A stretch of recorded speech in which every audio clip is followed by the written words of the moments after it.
ang inyong mga paa. At dito naman, pwede niyong pagsamahin yung paa at kamay. At sa inyo naman ay sa bibig o boses. Bibigyan ko lamang kayo ng 3 minuto para sa inyong gawain at i-present po dito sa halangin. Ito po ang frame ng inyong mga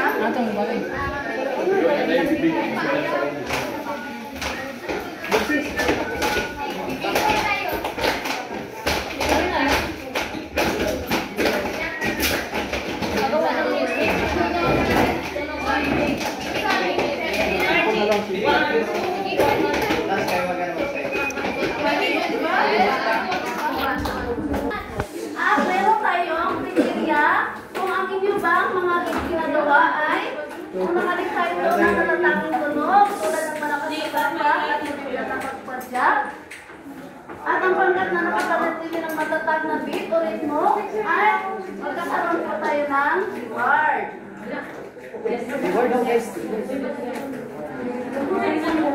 Kaya unahin natin ang ating mga clappers, ang ating unang pangkat.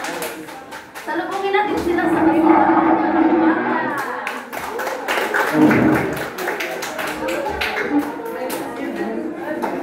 Ano na natin?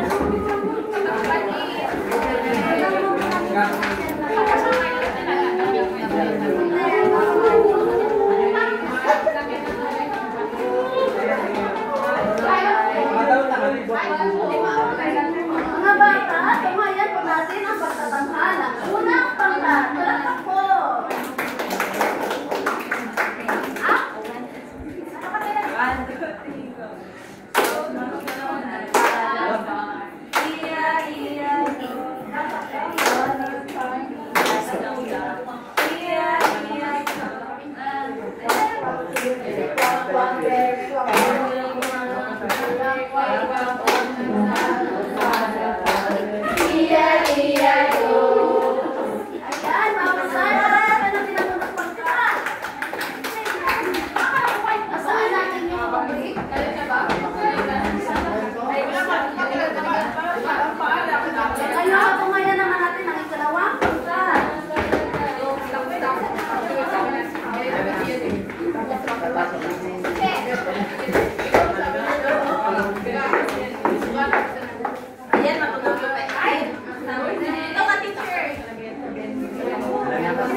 Mga bata, ngayon ay kumaya natin ang pagdadasal ng dalawang pangkat.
呀。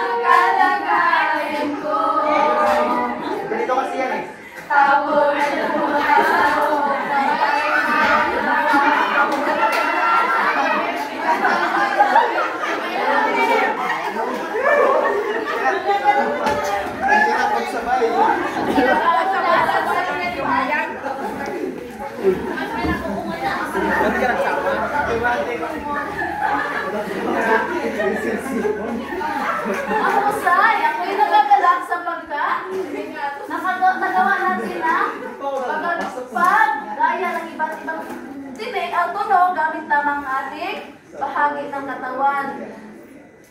Nag-enjoy ba kayo sa ating ginagawa? At ito naman ang nakuha niyong puntos para sa unang grupo.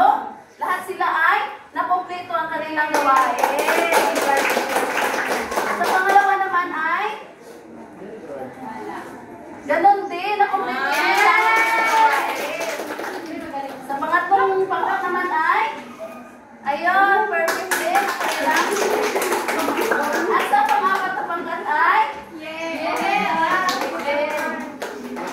ngayon ay handa na tayo para sa ating susunod na gawain. Handa na ba kayo mga bata? Opo! Handa ba mga katanungan? Wala po! Ngayon ay tulungan ninyo ako sa tuta ng ating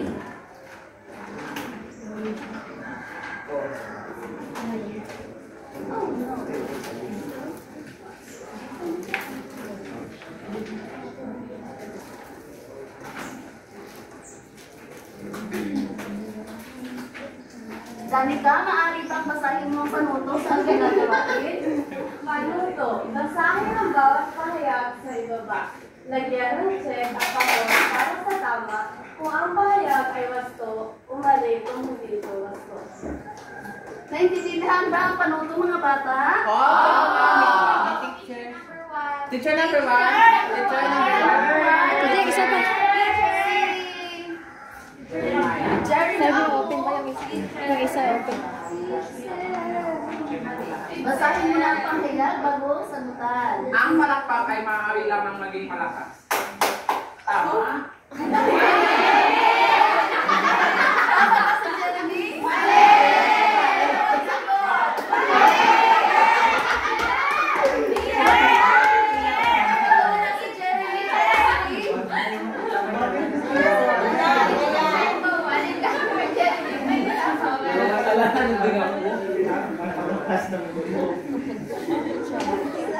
Maaari ka sa granit. Yan, di ba?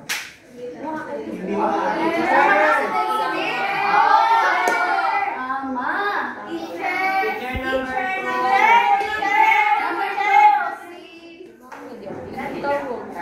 Hindi ka alam pangalan mo. Nakakala?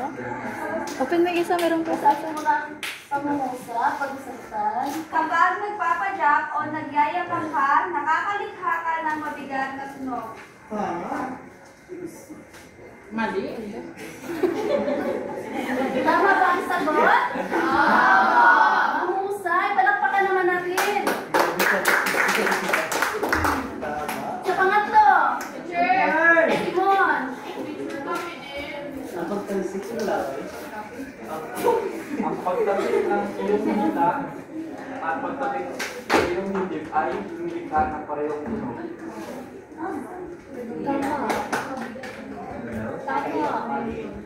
Mali. Tama kaya si Simon? Sino nagsabing mali? Hindi ka na parehong tunog. Ang pagdating Si Irene, bakit mali? Teacher, kasi po mas mabigat yung tunog sa dibdib. Ayaw mo bang tulungan si Simon?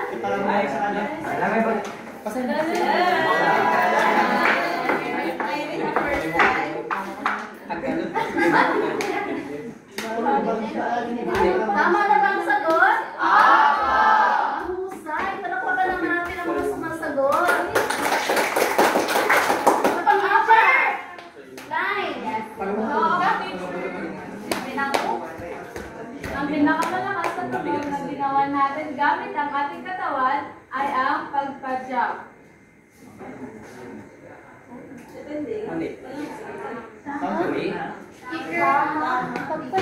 Sino nagsabing tama si Clyde?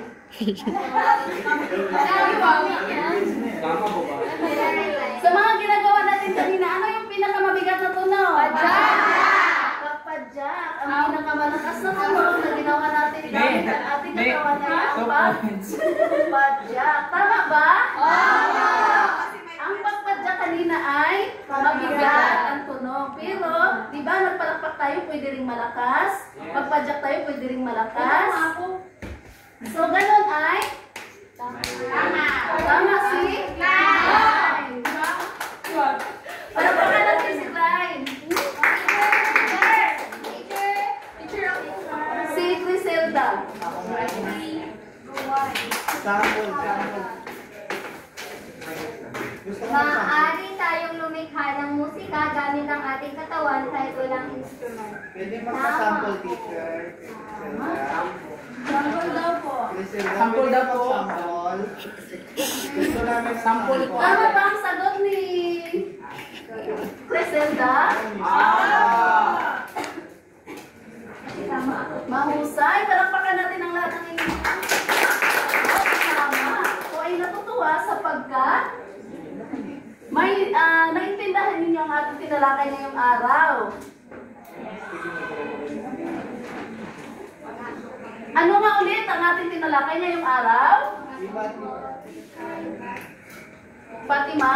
Ginagaya ang iba't ibang pinagkukulan ng tunog gamit ang mga galaw ng Ano-ano ang mga tunog na ating nalikha gamit lamang ang bahagi ng ating katawan? Criselda? Kamay po, teacher, tsaka paa po. Pagpalakpak, pagpadyak, ay music ng daliri. Mahusay. Palakpakan natin si Criselda. So, maganda ba na nakakalikha tayo ng tunog gamit lamang ang ating mga katawan? Magagamit kaya natin ito sa ating pang-araw-araw na buhay? Tulad na, maaari ka bang magbigay ng halimbawa, Nathan? So, katulad po teacher ng yung gusto ko ng disco, tapos gamitin ko yung beat box. Yan, mahusay. Talagang talentado ang mga mag-aaral na ito. Mahusay, paka natin si Nathan. So, alam niyo ba mga bata na ang paglikha ng tunog gamit ang mga bahagi ng ating katawan ay nakakaaliw. At kung tayo ay minsan pag boring tayo or matamlay tayo, maaari tayo gumawa ng mga tunog tulad ng pagsipol. Sino ang marunong magsipol dito? Mahusay, parinig nga. Yan, nakagalaw ulit kayo ng iba pang tunog. Meron pa bang kayong katanungan mga bata? At dahil nakakuha kayo ng matataas na puntos kanina, wala po tayong saktang At nagtatapos ang ating aralin ngayong umaga. Magandang umaga ulit mga bata at maalam!